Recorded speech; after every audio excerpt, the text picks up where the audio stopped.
అందరికీ నమస్కారం అండి. అనగనగా ఒక ఊరిలో స్టోరీ ఛానల్‌కు స్వాగతం అండి. నేను మీ జోగి బ్రో. ఈరోజు ఒక మంచి ఇంట్రెస్టింగ్ సెంటిమెంట్ స్టోరీతో మీ ముందుకొచ్చేసాను. మరి లేట్ చేయకుండా స్టోరీలోకి వెళ్ళిపోదాం. అందుకంటే ప్లీజ్ ముందు మీరు నా ఛానల్‌ని సబ్స్క్రైబ్ చేసుకొని నన్ను ప్రోత్సహించండి. Please subscribe my channel. Please support me. Like చేయండి, కామెంట్ చేయండి.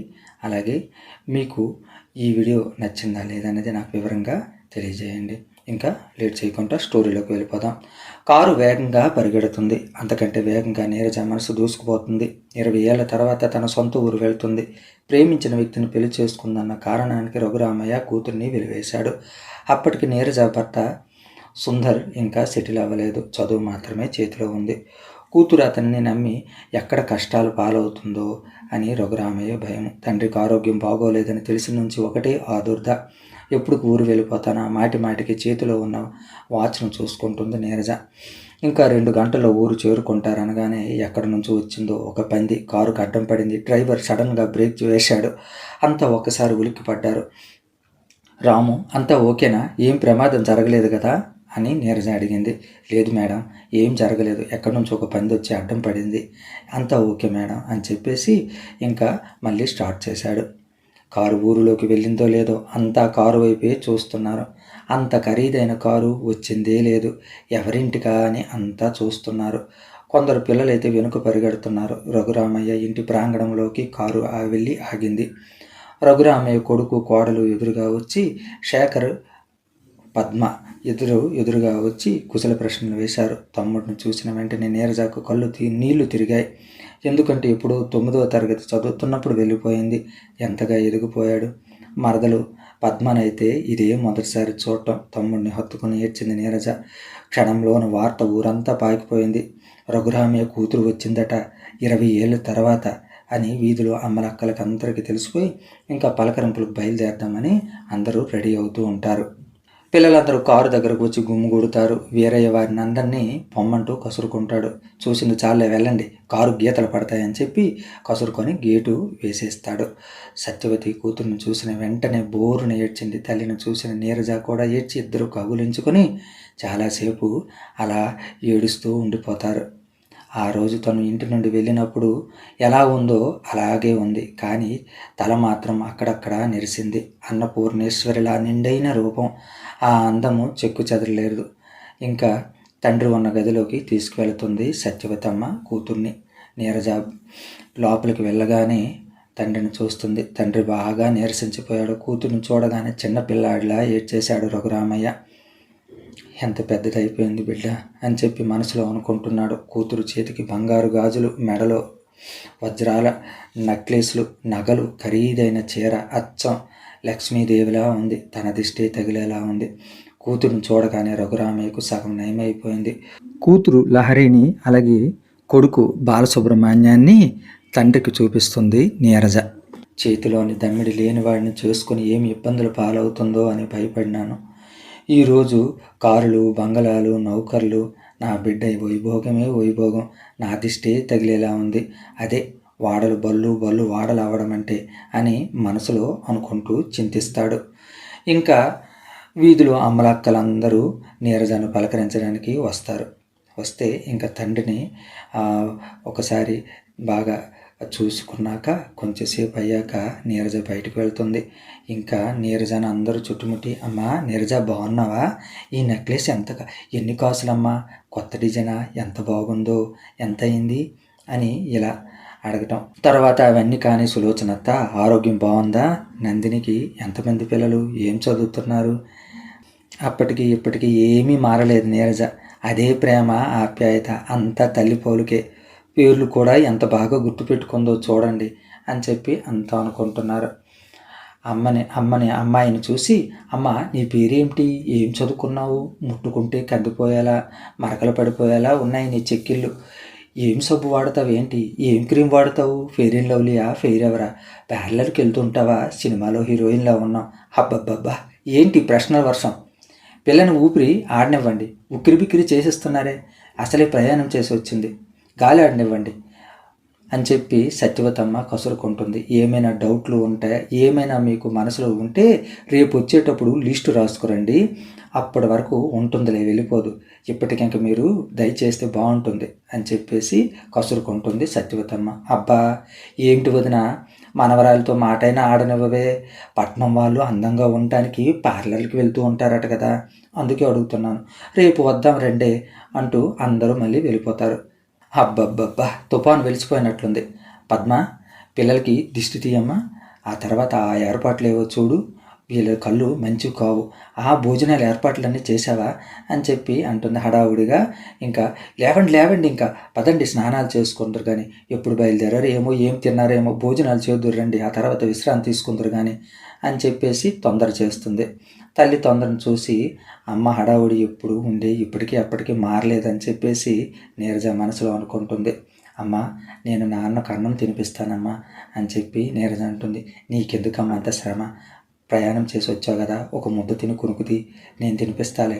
లేదమ్మా, నేను ఉన్న రోజులు నాన్నకు నేనే మందులు ఇస్తాను, అన్నం తినిపిస్తాను అంటుంది. సరే, నీ ముచ్చట నేను ఎందుకు కావాలనాలి, ఇదిగో అన్నం పట్టుకు వెళ్ళని చెప్పి అన్నము కూతురు చేతిలో పెడుతుందన్నమాట. నీరజ ఇంకా తండ్రి దగ్గరికి వెళ్ళి ముద్దలు ముద్దలుగా తినిపిస్తుంటే రఘురామయ్య అలా తింటూ కళ్ళలోంచి ఒక్కొక్క చుక్కల పక్క నుంచి జారుతూ ఉంటుంది.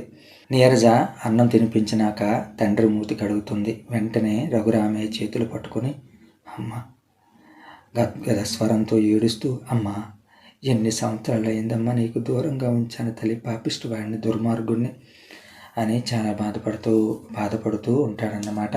అంత మాటలు ఎందుకు నాన్న, ఏదో మీ భయం, మీకు పెద్దవాళ్ళు కదా, నేను ఎక్కడ ఇబ్బందుల్లో పడతానని నువ్వు అలా భయపడినావు, అందులో తప్పులేదు అని చెప్పేసి నీరజ ఓదారుస్తుంది.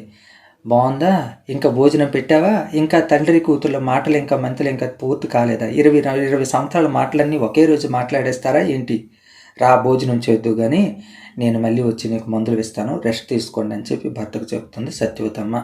నీరజకి ఇష్టమైన తమ్ముడు శేఖర్ కొరమేనును తీసుకొచ్చి భార్య చేత వండిస్తాడు. అమ్మ, చూసావా, తమ్ముడికి ఇంకా నా ఇష్టాలు ఇంకా గుర్తు ఉన్నాయి, చూసావా కొరమేను తెచ్చి వండించాడు అని చెప్పి మురిసిపోతుంది నీరజ. అక్క, ఇంతకీ నాన్నకు బాగోలేదని నీకెలా తెలిసింది అని చెప్పి అడుగుతాడు శేఖర్.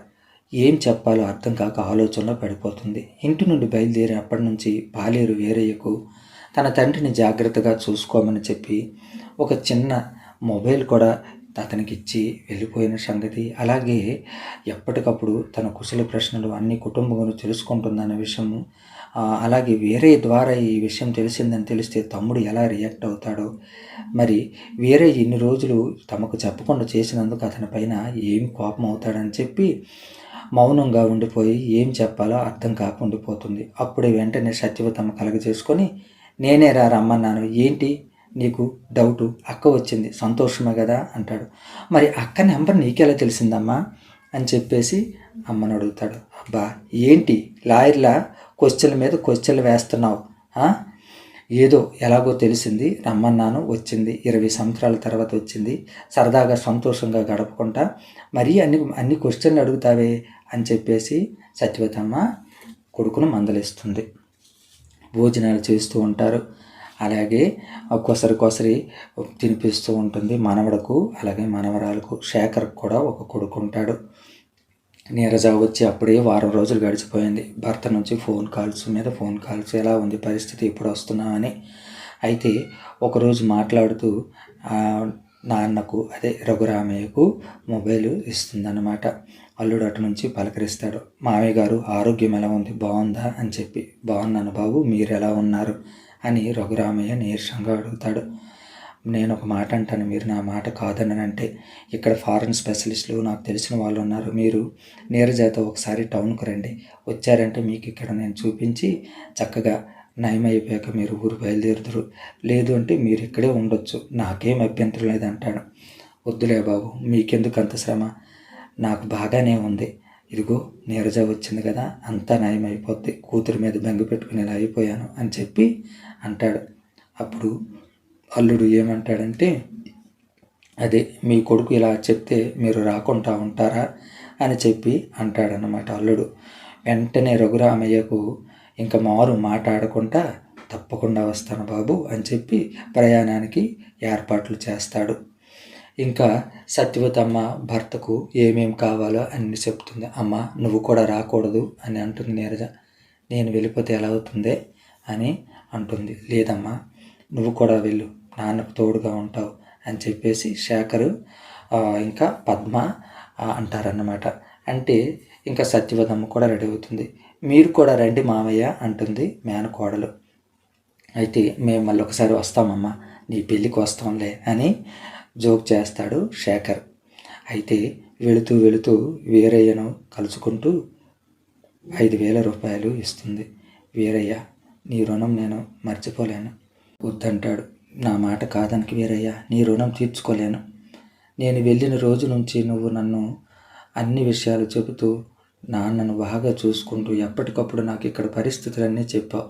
నీకేమిచ్చి నేను రుణం తీర్చుకోగలను అని చెప్పి కళ్ళు నీళ్లు తిరిగేలా కళ్ళు నీళ్లు జారుతూ ఉండగా చెప్తుంది నీరజ. ఎందుకమ్మా అంత మాట అంటావు? స్వామి భక్తి, అది నా ధర్మం. పని చేస్తున్నాను, అతను చూసుకోవడం నా కర్తవ్యం అని చెప్పేసి పెద్ద పెద్ద డైలాగులు మాట్లాడతాడు వీరయ్య. వీరయ్య నీకు ఆరోగ్యం బాగోలేకపోయినా ఎప్పుడైనా నాకు వెంటనే తెలియజేయి. అక్కడ మనకు మంచి డాక్టర్స్ తెలిసిన వాళ్ళు ఉన్నారు, అక్కడే ఉండి నువ్వు వైద్యం చేయించుకుందో కానీ. సరేలే అమ్మా, తప్పకుండా. నాకేంటి గుండ్రాయిలా ఉన్నాను, మీ నాన్నను అమ్మను ఇదిగో శేఖర్ బాబు వాళ్ళ బాబు మిమ్మల్ని అందరినీ చూసుకుంటూ బతికేస్తానమ్మా అని చెప్పేసి వీరయ్య అంటాడనమాట. అయితే వీరయ్యకు ఎప్పటికప్పుడు సహాయం చేస్తూనే ఉంటుంది నీరజ. ఇది విషయము ఎవరికీ తెలియదు. ఇంకా అందరూ బయలుదేరడానికి సిద్ధంగా ఉంటారు. ఇంకా కారు బయలుదేరేటప్పటికీ పద్మ ఎదురుగా వచ్చి ఒక కొబ్బరికాయ కొట్టి ఇంకా పక్కకు తప్పుకుంటుంది. ఇంకా కారు ప్రయాణం మొదలవుతుంది.